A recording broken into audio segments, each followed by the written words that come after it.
Hi, I'm Pranamya and welcome back to Pages of the Globe.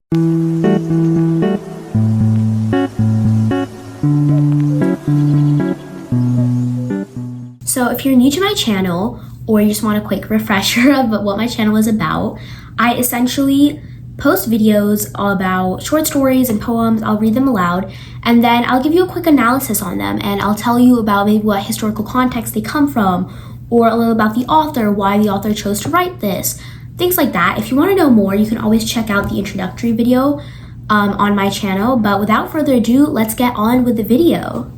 So the short story that I am going to be reading to you today is called The Model Millionaire by Oscar Wilde. Now, this is a classic short story that kind of combines charm, wit, and a subtle moral lesson, which is very common, I would say, in any of Wilde's short stories. It was first published in 1887, and it follows this young man who learns an unexpected lesson about generosity, appearances, and the nature of true wealth. It has a very engaging narrative and a surprising twist, and it reflects Oscar Wilde's ability to make social commentary through clever storytelling. Now, Oscar Wilde he was probably one of the most prominent authors of the late 19th century. He was born in Dublin in 1854, and he became known for his sharp wit, flamboyant style, and his contributions to literature across multiple genres. He studied at Trinity College and then later at Oxford, where he received accolades for his classical scholarship. His most famous works include the novel The Picture of Dorian Gray, the play The Importance of Being Earnest, which is, I feel like a lot of people know that, and a number of other plays like The Ideal Husband and Lady Windermere's Fan. His only novel, Dorian Gray, stirred a lot of controversy for its themes, but is now considered a landmark in English literature. He faced a lot of personal and legal challenges later in life, including a very high-profile trial and later imprisonment, but his legacy as a literary figure endures. His writing is celebrated for its elegance, irony, and deep insight into human behavior and society. The Model Millionaire is a very great example of his skill in crafting short fiction. It's very light in tone, but layered in meaning. Without further ado, let's get on with the story. Remember to like, share, subscribe, and comment down below which short story you would like me to read next. The Model Millionaire by Oscar Wilde. Unless one is wealthy, there is no use in being a charming fellow. Romance is the privilege of the rich, not the profession of the unemployed. The poor should be practical and prosaic. It is better to have a permanent income than to be fascinating. These are the great truths of modern life, which Hugh Erskine never realized. Poor Hughie, intellectually we must admit he was not of much importance. He never said a brilliant or even ill-natured thing in his life. Then he was wonderfully good-looking with his crisp brown hair, his clear-cut profile, and his gray eyes. He was as popular with men as he was with women, and he had every accomplishment except that of making money. His father had bequeathed him his cavalry sword, and a history of the Peninsular War in 15 volumes. Hughie hung the first over his looking-glass, put the second on a shelf between Ruff's Guide and Bailey's Magazine, and lived on $200 a year that an old aunt allowed him. He had tried everything. He had gone to the stock exchange for 6 months, but what was a butterfly to do among bulls and bears? He had been a tea merchant for a little longer, but that soon tired of Picot and Souchong. Then he had tried selling dry sherry a little longer. That did not answer. The sherry was a little too dry. Ultimately, he became nothing, a delightful, ineffectual young man with a perfect profile and no profession. To make matters worse, he was in love. The girl he loved was Laura Merton, the daughter of a retired colonel who had lost his temper and his digestion in India, and had never found either of them again. Laura adored him, and he was ready to kiss her shoestrings.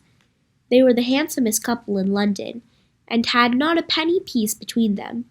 The colonel was very fond of Hughie, but would not hear of any engagement. "Come to me, my boy, when you have gotten £10,000 of your own, and we will see about it," he used to say, and Hughie looked very glum on those days and had to go to Laura for consolation.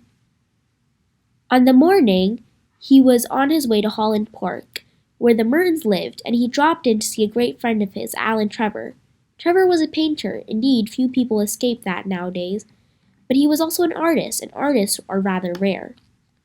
Personally, he was a strange, rough fellow with a freckled face and red, ragged beard. However, when he took up the brush, he was a real master, and his pictures were eagerly sought after. He had been very much attracted by Hughie at first, it must be acknowledged, entirely on the account of his personal charm. The only people a painter should know, he used to say, are people who are bête and beautiful, people who are an artistic pleasure to look at, and an intellectual repose to talk to. Men who are dandies and women who are darlings rule the world. At least they should do so. However, after he got to know Hughie better, he liked him quite as much for his bright, buoyant spirits and his generous, reckless nature, and had given him the permanent entry to his studio. When Hughie came in, he found Trevor putting the finishing touches to a wonderful life-size picture of a beggar man. The beggar himself was standing on a raised platform in a corner of the studio. He was a wizened old man with a face like wrinkled parchment and most piteous expression. Over his shoulders was flung a coarse brown cloak, all tears and tatters. All his thick boots were patched and cobbled, and with one hand he leaned on a rough stick, while the other he held out his battered hat for alms. "What an amazing model!" whispered Hughie as he shook his hands with his friend. "An amazing model!" shouted Trevor at the top of his voice. "I should think so. Such beggars as he are not to be met with every day. A true veil, mort cher, a living Velquez. My stars, what an etching Rembrandt would have made of him!" "Poor old chap," said Hughie. "How miserable he looks. But I suppose to you painters his face is his fortune?" "Certainly," replied Trevor. "You don't want a beggar to look happy, do you?" How much does a model get for a sitting?" asked Hughie, as he found himself comfortably seated on a divan. "A shilling an hour." "And how much do you get for your picture, Alan?" "Oh, for this I got 2,000. "Pounds?" "Guineas. Painters, poets, and physicians always get guineas." "Well, I should think the model have a percentage," cried Hughie, laughing. "They work quite as hard as you do." "Nonsense, nonsense. Well, look at the trouble of laying the paint alone, and standing all day long at one's easel. It's very well, Hughie, for you to talk, but I assure you that there are moments where art almost attains to the dignity of manual labor. But you mustn't chatter. I'm very busy. Smoke a cigarette and keep quiet." After some time, the servant came in and told Trevor that the frame maker wanted to speak to him. "Don't run away, Hughie," he said as he went out. "I will be back in a moment." The old beggar man took advantage of Trevor's absence to rest for a moment on a wooden bench that was behind him. He looked so forlorn and wretched that Hughie could not help pitying him, and felt in his pockets to see what money he had. All he could find was a sovereign and some coppers. "Poor old fellow," he thought to himself. "He wants it more than I do, but it means no hansoms for a fortnight." And he walked across the studio and slipped this sovereign into the beggar's hand. The old man started, and a faint smile flitted across his withered lips. "Thank you, sir," he said. "Thank you." And then Trevor arrived, and Hughie took his leave, blushing a little at what he had done. He spent the day with Laura, got a charming scolding for extravagance, and had to walk home. That night he strolled in the Palette Club about 11 o'clock and found Trevor sitting by himself in the smoking room drinking hock and seltzer. "Well, Alan, did you get your picture framed all right?" he asked as he lit his cigarette. "Finished and framed, my boy," answered Trevor, "and by the by, you have made a conquest. That old model you saw is quite devoted to you. I had to tell him all about you, who you are, where you live, what your income is, what prospects you have." "My dear Alan," cried Hughie, "I shall probably find him waiting for me when I go home. But of course you are only joking. Poor old wretch, I wish I could do something for him. I think it is dreadful that anyone could be so miserable. I've got heaps of old clothes at home. Do you think he would care for any of them? Why, his rags were falling to bits. But he looks splendid in them, said Trevor. I wouldn't paint him in a frock coat for anything. What you call rags, I call romance. What seems poverty to you is picturesqueness to me. However, I will tell him of your offer. Alan, said Hughie seriously, you painters are a heartless lot. An artist's heart is his head, replied Trevor. And besides, our business is to realize the world as we see it, not to reform it as we know it. A chacun son métier. Now tell me how Laura is. The old model was quite interested in her. You don't mean to say you talked to him about her? Said Hughie. Certainly I did. He knows all about the relentless colonel, the lovely Laura, and the 10,000 pounds. You told that beggar of my private affairs? Cried Hughie, looking very red and angry. My dear boy, said Trevor, smiling, that old beggar, as you call him, is one of the richest men in Europe. He could buy all of London tomorrow without overdrawing his account. He has a house in every capital, dines off gold plate, and can prevent Russia going into war when he chooses.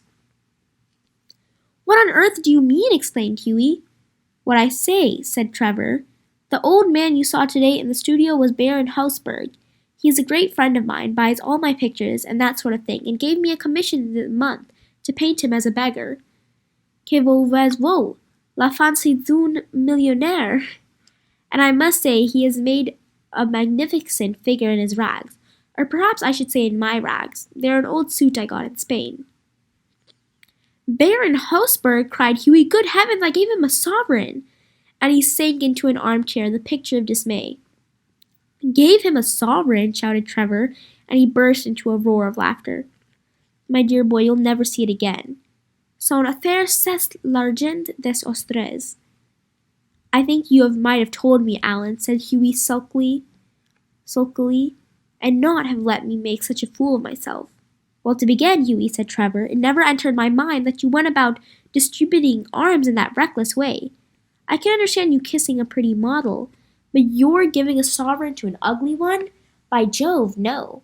Besides, the fact is that I really was not at home today to anyone, and when you came in I really did not know whether Hausberg would like his name mentioned. You know he wasn't in full dress. What a duffer he must think me, said Hughie. Not at all. He was in his highest spirits after you left, kept chuckling to himself and rubbing his old wrinkled hands together. I couldn't make out why he was so interested to know all about you, but I see it now. He'll invest your sovereign for you, Hughie, pay you the interest every 6 months, and have a capital story to tell after dinner. I'm an unlucky devil, growled Hughie. The best thing I can do is go to bed, and my dear Alan, you mustn't tell anyone. I shouldn't dare show my face in the Row. Nonsense, it reflects the highest credit of your philanthropic spirit, Hughie. And don't run away, have another cigarette, and you can talk about Laura as much as you'd like. However, Hughie wouldn't stop, but walked home, feeling very unhappy, and leaving Alan in fits of laughter. Next morning, as he was at breakfast, the servant brought up a card, which was written Monsieur Gustave Naudin, de la part de M. le Baron Hausberg. I suppose he has come up for an apology, said Hughie to himself, and he told the servant to show the visitor up. An old gentleman with gold spectacles and grey hair came into the room and said in a slight French accent, Have I the honour of addressing Monsieur Erskine? Hughie bowed. I have come from Baron Hausberg, he continued. The Baron? I beg, sir, that you will offer him my sincerest apology, stammered Hughie. The Baron, said the old gentleman with a smile, has commissioned me to bring you this letter, and he extended a sealed envelope. On the outside, it was written, a wedding present to Hughie Erskine and Laura Merton, from an old beggar, and inside was a check for $10,000, or 10,000 pounds. When they were married, Alan Trevor was the best man, and the Baron made a speech at the wedding breakfast. Millionaire models, remarked Alan, are rare enough, but by Jove, model millionaires are rarer still. The end. Although it's very brief and seemingly simple, the story is layered with social critique, moral reflection, and Wilde's characteristic wit. Hughie is this very handsome, kind, generous man, but he lacks any type of wealth or ambition. Wilde uses him as a symbol for this like romantic idealist who values kindness over practical success. His charm is like there's the tool that Wilde uses here is juxtaposition, as he juxtaposes his Huey's very like charming nature with his financial helplessness, which highlights society's tendency to value appearances over actual substance. Then we have Alan Trevor. Alan is a very successful painter, and he serves as a character foil to Huey because he is the exact opposite. He's very pragmatic, he's worldly, and he's almost cynical, I would say. His role was not only to set up the story's twist, but also to reflect Wilde's own views, I believe, about the contradictions of art and society. I mean, I would say when we think of an artist, we think of someone, not a painter, an artist.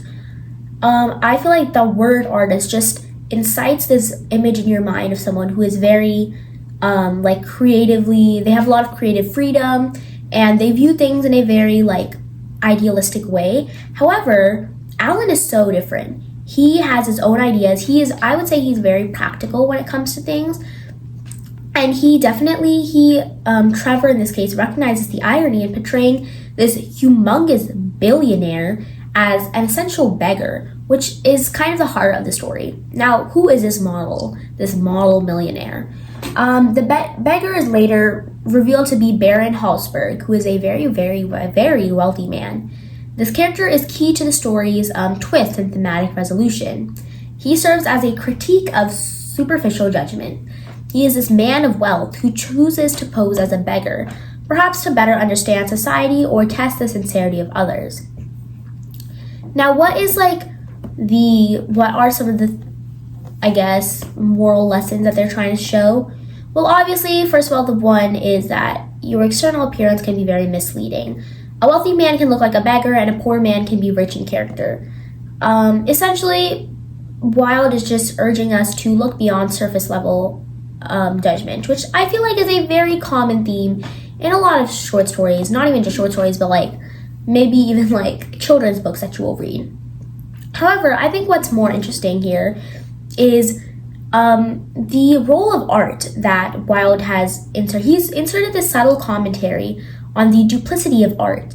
A painting of a beggar turns out to be so much more than what it actually is. Art imitates life, but life also imitates art. This blurring of lines into Wilde's broader philosophy that truth and illusion can often coexist. Wilde writes in this very conversational, almost anecdotal tone, which makes the story very accessible and engaging. However, the twist at the end reinforces the central theme while also providing narrative satisfaction. I think that while, there's a lot of stuff to learn from here, but I'd also say that this story makes us aware again of the injustices that are in British class system. I feel like the short story could almost be seen as a subtle attack on the belief that worth is tied to wealth or status. True nobility lies in actions, not titles. I mean, even in the story, we see that in the beginning, this model, he is depicted, when he is an old beggar, and that's all we know about him, he's being depicted as simply that. He is some poor old chap who doesn't really have any better thing to do in life. However, as soon as we realize that he's actually this big millionaire, he immediately is being presented to us in this wow, he is so, he's such a kind man. He's pretending to be a beggar. He's doing this. And it's that very obvious shift in the way we view someone is very telling about how society views class and how caste, I believe, kind of shows up in everywhere that we look, around everywhere. I often make, I would say, references to the show Sex and the City. It's a very popular show, I'd say.